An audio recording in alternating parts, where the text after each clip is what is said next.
기쁨과 잠재력이라는 제목으로 하나님 말씀 증거하도록 하겠습니다. 오늘 핵심은 예수를 믿고 구원받고 회개된 게 뭔가 하는 그 메시지입니다. 구원이 뭐냐, 회개가 뭐냐. 세리 마태의 부르심을 통해서 깨달을 수 있다고 생각을 합니다. 여기 세리 레위라고 나오는데 다른 이름은 마태입니다. 마태복음 저자 마태. 레위를 부르시는 부름은 다른 것과 좀 다르죠. 이 앞부분에 나병 환자를 고치셨죠. 그러니까 걸어다니는 시체다. 가까이 안 가고 살았다가 죽은 자예요. 해방시켜 주셨습니다. 그것도 대단히 큰 일이죠. 중풍병 환자, 자기가 못 오니까 친구 데리고 지붕 뚫고 들어왔던 거 기억나시죠? 죄사함 받았다 그러면서 치유해 주시는 거. 이것도 대단한 일입니다. 근데 세 번째 이 세리를 변화시키는 것은 이건 사실 영적인 문제이기 때문에, 정신적인 문제이기 때문에 더 큰 일이라고 생각할 수도 있다는 것입니다. 이 세리는 로마의 앞잡이였습니다. 우리식으로 하면 친일파예요. 그러니까 친로마파 이런 겁니다. 부당한 세금을 거두는 거거든요. 이거 뭐 알겠지만 한번 좀 자세히 설명해 드리면, 당시 로마가 어떻게 세금을 거두어갔냐면은, 일단 남자들은 14살부터 64세까지 남자, 여자는 2살이 더 어려요. 12살부터 65세까지 여자. 숨 쉬는 사람은 다 세금 받았습니다. 숨 쉬는 사람. 그걸 뭐라 그래요? 인두세라 그래요. 살아있으면 세금 받는 거예요. 그러니까 놀고 있어도. 인두세. 그러니까 살기도 힘들죠. 살아있으면 무조건 세금 내야 돼. 아무것도 안 해도. 그리고 밀 추수하고 보리 추수하면 10%를 떼어갔습니다. 그걸 곡물세라 그래요. 지금 당장 들으니까 아, 세금 되게 적네 그러죠. 10% 부가가치세밖에 안 되네 이렇게 생각하죠. 그거면 좋겠네요. 포도주는 20%. 그냥 포도주 만들면 5분의 1은 떼어가고요. 그다음에 이걸 팔아야 될 거 아닙니까? 팔려고 수레로 도로를 이용하면 통행세가 있어요. 그러니까 움직이면 다 통행세예요. 그리고 움직일 때도 또 수레를 어떤 거 쓰느냐에 따라 수레세가 달라요. 바퀴 4개 있으면 바퀴마다 하나씩 돈을 받았어.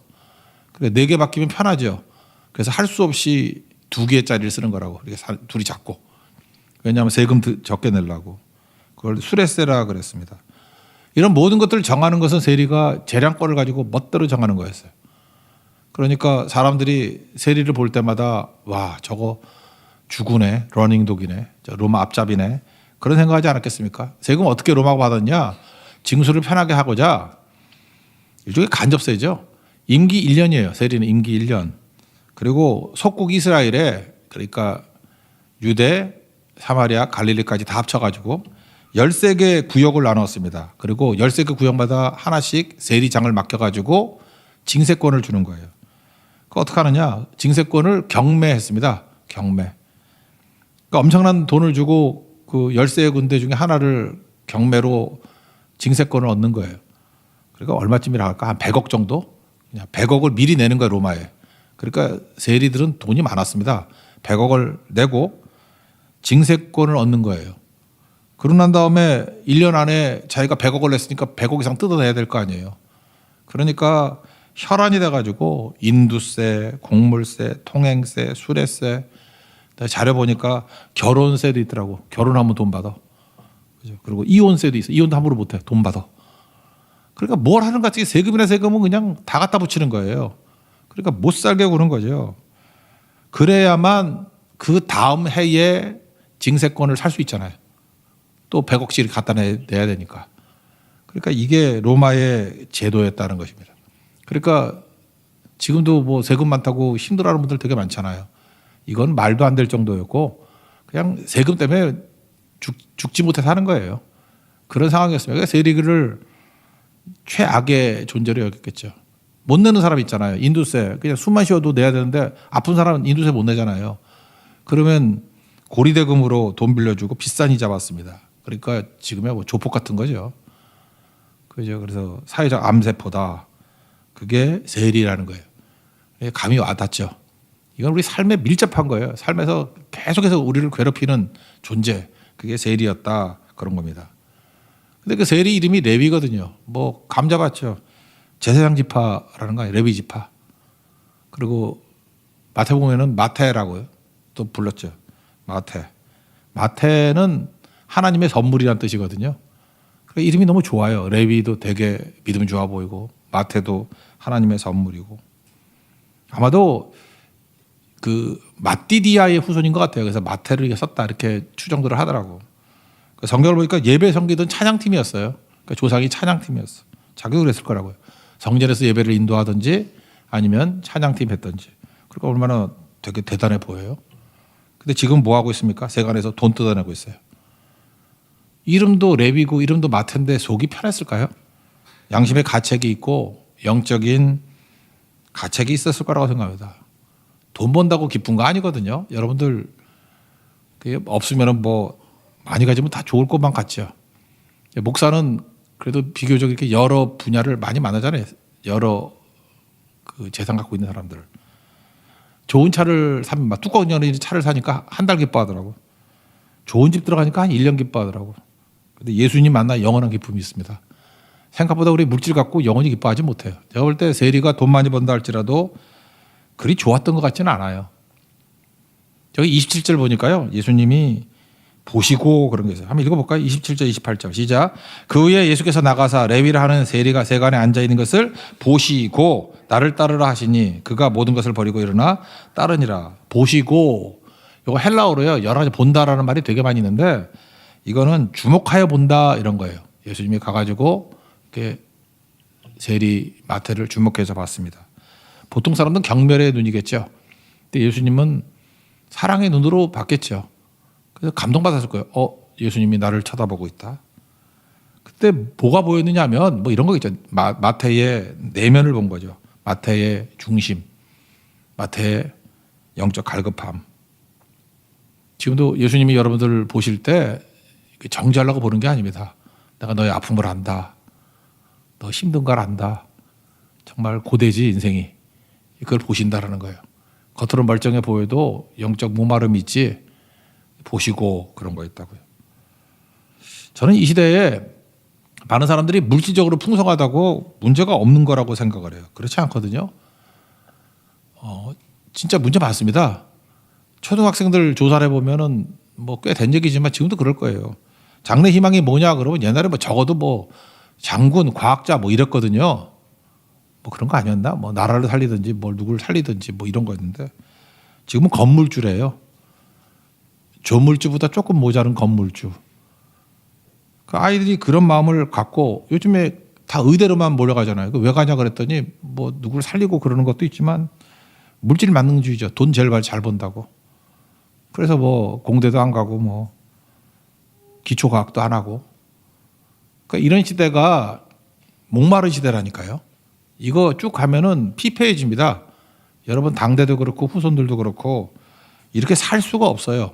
마태 멘탈리티예요. 목마르거든요. 영적 갈급이 있고. 인간이 이렇게 못 살게 하나님이 만들어 놨다고요. 그럴 때 예수님이 그걸 아신 거겠죠. 마태를 보시고 한마디 딱 했어요. 나를 따르라. 아까도 얘기했죠. 그 세리라는 직업이 돈을 엄청 버는 거라니까요. 한 100억쯤 갖다 주면은 200억을 등쳐먹어도 문제 없고 얼마든지 뜯어먹을 수 있는 게 세리예요. 세리는 무조건 부자라고요. 근데 그 자리 버리면 1년밖에 안 된다 그러잖아요. 버리면 다시 그 자리 들어갈 기회가 없어요. 그런데 나를 따르라 그랬더니 그 모든 것을 버리고 이거 세리가 뭔지를 알아야 이걸 하는 거죠. 우리 식으로 얘기하면은 뭐 빌딩 한 1,000억짜리 빌딩을 포기하고 예수님을 따르고 자기 의사직을 버리고 예수님을 따르고 뭐 그런 거와 똑같은 거예요. 그 시대에 가장 좋다고 하는 것들 물질 이거 다 버리고 예수님 따라갔다. 무슨 얘기입니까? 목마름이 있는 것을 보시고 예수님이 불러주셨다. 그런 겁니다. 그전에도 예수님 따르는 사람 되게 많았습니다. 근데 예수님이 굳이 마태를 이렇게 부르신 이유가 뭘까요? 환호자가 필요한 게 아니라 환호성 치는 사람이 필요한 게 아니라 예수님을 따르는 제자가 필요했다라는 거예요. 지금도 여러분 예수님 부르실 때 다 버리고 따르십시오. 예수님이 제자를 원하시는 거예요. 그래서 제자 마태, 제자 레위를 부르셨다 그런 겁니다. 여러분 어떤 사람을 보든지 간에 겉모습만 보고 판단하지 마십시오. 우리도 영적 눈이 열려야 돼요. 내면의 갈급함과 목마름을 볼 줄 알아야 된다라는 것입니다. 이래서 마태는 사실 구원과 회개가 동시에 이루어진 거죠. 그리고 부르심까지. 이게 세리 마태 예수님의 제자를 부르시는 과정이었다고요. 여기서 구원과 회개, 특별히 회개에 좀 이렇게 축약해서 본다 그러면 회개는 뭐냐? 오늘 본문에서 나오는 게 두 가지예요. 회개는 기쁨이라는 거예요. 예수님이 그거를 우리에게 보여주고 있는 메시지라는 것입니다. 영어로 하면 금식이 아니라 잔치다. 그러니까 금식이 fast잖아. fasting. not fast, but feast. 금식이 아니라 잔치다. fast가 아니라 feast다. 제가 그냥 말장난 해본 거예요. 큰 잔치 벌였습니다. 예수님이 불러주시고 구원받으니까 29절 읽겠습니다. 시작. 레위가 예수를 위하여 자기 집에서 큰 잔치를 하니 세리와 다른 사람이 많이 함께 앉아 있는지라. 그러니까 회개하고 난 다음에 이 마태가 제일 먼저 했던 일이 뭐예요? 큰 잔치 벌였다고요. 그리고 동료들 다 불러 모았죠. 마태복음에는 여기는 누가가 약간 자기 친구잖아요. 마태가. 그러니까 이름도 레위라고 불러주고 그 다음에 세리와 다른 사람, 그래서 일반인도 온 것 같이 얘기했다고. 근데 마태복음에는요, 세리와 죄인들이 왔다 그렇게 돼 있어요. 세리하고는 일반 사람이 안 놀아줘요. 그래서 세리 아니면 죄인. 자기는 그렇게 표현했어요. 이걸 보면서 누가는 상당히 이렇게 좀 포장을 해가지고 좀 격려해주는 마음으로 묘사했구나 그런 생각을 하게 됩니다. 회개는 돌이킴인데 회개가 있으면 기쁨이 있습니다. 이게 중요한 메시지라는 거예요. 성경을 보세요. 돌아오는 사람 치고 기쁨 없는 사람이 누가 있어요? 여러분 회개가 있다면 여러분이 회개하고 난 다음에 나타나는 건 기쁨이에요. 누가복음 15장에 보면은 잃어버린 거 찾는 거 세 가지가 나오잖아요. 잃어버린 양, 잃어버린 동전, 드라크마, 잃어버린 아들, 탕자. 다 기쁨이죠. 먼저 잃어버린 양. 누가복음 15장 6절, 7절 보시면 집에 와서 그 법과 이웃을 불러 말하되 나와 함께 즐기자. 기쁨이죠. 나의 잃은 양을 찾았노라. 너에게 이르노니 죄인 한 사람이 회개하면 하늘에서는 회개할 것이 없는 의인 99으로 말미암아 기뻐하는 것보다 더 하더라. 그러니까 잃은 양 찾고 막 기뻐하잖아요. 잔치. 이게 회개가 나타나는 결과예요. 기쁨이에요. 예수 믿으면 회개했으면 기뻐해야 된다니까요. 기쁨이 없다 그러면 그거 돌이킨 거 아니거든요. 드라크마 동전 찾고 난 다음에도 15장 9절 10절 보니까 찾아낸 즉 법과 이웃을 불러 말하되 나와 함께 즐기자. 잃은 동전 찾았다. 드라크마 찾았다. 그리고 이와 같이 죄인 한 사람이 회개하면 하나님의 사자들 앞에서 기쁨이 되느니라. 회개는 뭐예요? 기쁨이라는 거예요. 기쁨. 그러니까 기쁨이 없다 그러면 그 회개 아니죠. 그거. 잃은 아들 찾았을 때도 마찬가지죠. 15장 22절부터 24절. 아버지는 종들에게 제일 좋은 옷 입히고 손에 가락지 찌우고 발에 신을 신겨라. 살찐 송아지 잡아라. 먹고 즐기자. 그래서 24절 내 아들이 죽었다가 다시 살아났으며 잃었다가 다시 얻었노라 하니 그들이 즐거워하더라. 다 공통점이 뭐예요? 즐거워하다, 기쁨. 그러니까 회개는 기쁨이라는 것입니다. 그래서 기뻐했어요. 일단 마태가 기뻐하고 큰 잔치를 벌이니까 자기 친구들도 왔을 거 아니에요? 이게 바로 뭐예요? 전도잔치잖아요. 교가적인 전도잔치. 사실은 우리 교회가 이게 성경할 때마다 코리안 파티 하잖아요. 코리안 파티의 뿌리가 여기에 있다고. 마태가 회개의 기쁨을 보고 난 다음에 큰 잔치 벌이고 친구들을 불러 모아다 가지고 예수님과 같이 기뻐했다고. 그게 전도죠. 여기서 믿은 사람 되게 많았을 거라고. 그죠? 그래서 잔치하는 마음이 있어야 되고요. 기뻐해야 된다는 것입니다. 여러분 잔치하고 계십니까? 기쁘십니까? 교회는 날마다 잔치해야 돼요. 교회는 날마다 기뻐하는 거예요. 복음은 기쁨이고 회개는 기쁨입니다. 그래서 회개했다 그러는데 맨날 수심 가득하고 근심 가득하고 기쁨이 없어요. 그래서 예수 믿는 사람들은 다 얼굴이 생글생글 웃어야 돼. 아니 뭐 웃지 않아도 괜찮은데 딱 보면 하여튼 기뻐야 돼. 기뻐서 하는 표정이 있어야 돼요. 기쁘십니까? 남자도 그렇고 여자도 그렇고 기쁨이 있어야 된다니까. 나는 웃는 상이 아니라서. 그러면 웃는 상을 만들어야지. 그저 이렇게 기뻐해야 된다고요. 누구도 하찮게 여기지 아니하고 누굴 보든지 기뻐하는 거.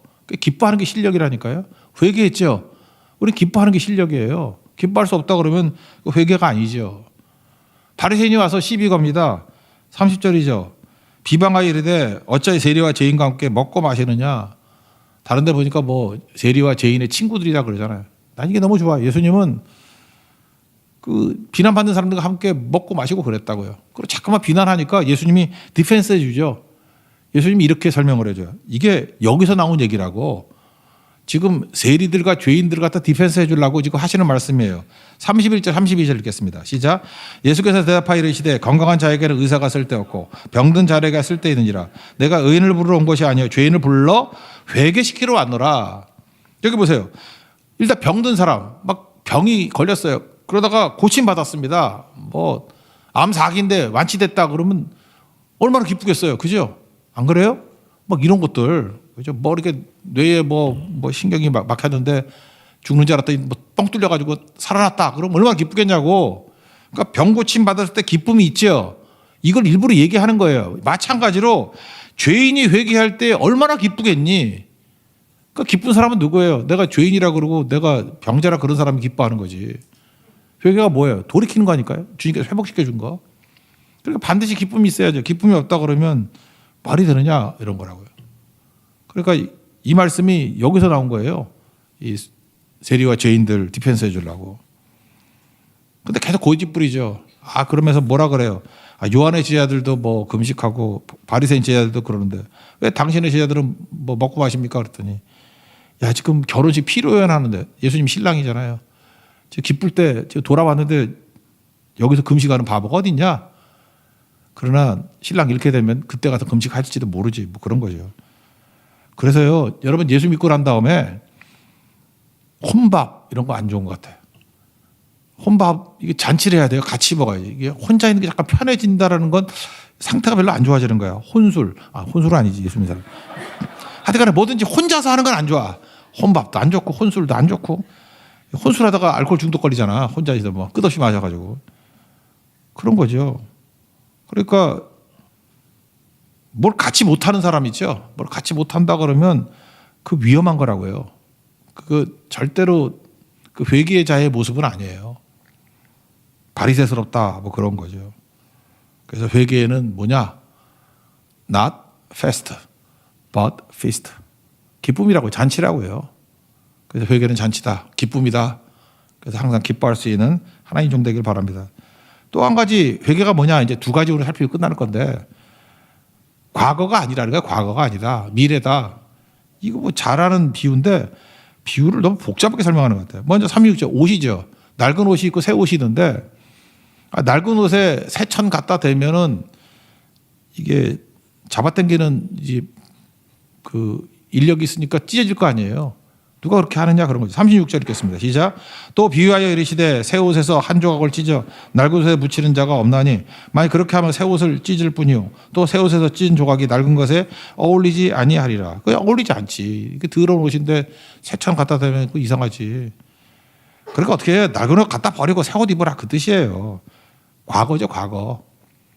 과거 버리라 그런 뜻이고 이 새 포도주는 새 부대 이것도 뭐 어렵다고 생각하지 않는데 이건 뭐냐면 과거를 버리라예요. 이게 메시지가 37절 38절 읽겠습니다. 시작. 새 포도주를 낡은 가죽 부대에 넣는 자가 없나니 만약 그렇게 하면 새 포도주가 부대를 터뜨려 포도주가 쏟아지고 부대도 못 쓰게 되리라. 새 포도주는 새 부대에 넣어야 할 것이니라. 포도주를요 이렇게 양이나 염소의 가죽 부대로 이렇게 만들었어요. 부대로. 그럼 이게 발효가 되잖아요. 포도주를 넣으면 발효가 되면 늘어날 거 아니에요. 쭉쭉. 그죠? 쭉쭉 늘어날 거 아니에요. 그래서 이게 얇아질 거 아니에요. 가죽이. 근데 거기다가 새 포도주 또 집어넣으면 또 발효가 돼서 늘어날 거 아니에요. 팡 터져버리겠지. 그래서 그렇게 안 한다라는 거예요. 여러분이 뭐 포도주 뭐 발효를 가죽 부대를 안 하니까 모르겠지만 그렇겠죠. 그러니까 어떻게 해야 돼요? 낡은 부대에다가 새 거 넣으면 안 된다는 거잖아요. 그러니까 낡은 부대가 뭐겠어요? 과거죠. 과거를 버려라. 뭐가 어려워 이거? 그러니까 회개는 뭐냐면 과거를 버리는 거예요. 하나님께 주신 새 것을 가지고 사는 거예요. 그래서 새 것으로 살라. 과거를 버리니까 새 것을 뭐라 그래요? 미래를 살라. 또 미래는 뭐가 있어요? 우리의 잠재력, 포텐셜로 살라. 그래서 회개의 삶은 미래의 삶이고 포텐셜의 삶이에요. 잠재력의 삶. 그래서 회개는 옛 것에 연연하지 않아요. 그런데 교회가 진짜 회개의 능력이 나타나지 않으면 맨날 과거 갖고 그래. 뭐 옛날에 뭐 하다 놀던 애, 뭐 고등학교 때 뭐 일진이었던 애, 뭐 과거 잠깐 들먹이지 말라고 이제 과거에는 뭐 어떻고. 그러니까 교제했던 모든 과거가 정죄 대상이 돼 버린다고. 그거 낡은 부대예요. 그거 갖다 버리라고. 우리는 과거는 버리고 낡은 부대는 버리고, 여러분 과거에 뭔 짓을 해도 괜찮아요. 예수님 만나고 난 다음에 회개가 뭐예요? 이제 새롭게 출발하는 거 아니에요. 미래로 사는 거고 포텐셜로 사는 거라고. 한번 생각해 보세요. 시몬 베드로 불렀을 때도 요한의 아들 시몬아 장차 개발하리라. 장차잖아요. 지금은 짱돌 같잖아요. 말도 안 듣고 맨날. 지금이 뭐 다 완성된 존재야. 근데 장차잖아요. 성령 받고 난 다음에 반석되리라. 그러니까 베드로의 미래를 보신 거죠. 회개는 그런 거라고요. 예수님은 포텐셜을 본 거죠. 잠재력. 베드로는 뭐가 있어요? 열정 있고 충성 있잖아요. 그 잠재력 본 거 아니에요? 난 베드로 같은 사람 쓰고 싶은데 맹탕들 아니잖아. 베드로는 뭘 해도 이렇게 열심히 하잖아요. 되게 중요한 거 아니에요? 그게 그의 미래고 그의 포텐셜 아닙니까? 바울도 마찬가지죠. 바울은 뭘까요? 돌파력. 난 바울은 정말 하나님 나라에 잘 쓰임 받는 것 같아. 그 과거는 버렸잖아요. 디모데 전서 1장 13절. 전에는 비방자요, 박해자요, 폭행자였다. 과거 버렸죠. 이거 갖고 뭐 들먹인 사람 누가 있어? 이제는 뭐예요? 포텐셜. 너는 택한 나의 그릇이다. 이방의 사도로 부르심 받잖아요. 포텐셜로 부르는 거라고. 미래로 부르는 거라고. 그게 회개라고요. 그래서 새 포도주는 새 부대. 그거예요. 과거 버리고 포텐셜 붙들어라. 미래 붙들어라. 그럼 마태를 왜 불렀을까요? 마태. 세리의 특징이 뭐냐 하면은 집요함이잖아. 100억 갖다 주고 200억 뜯어낸다니까. 얼마나 집요하겠어. 사도 바울은 그 일반인이니까 빚진 자라 그러잖아요. 로마서 1장 보니까 나는 헬라인이나 야만인이나 뭐 지혜로운 사람이나 어리석은 사람이나 내가 다 빚진 자라.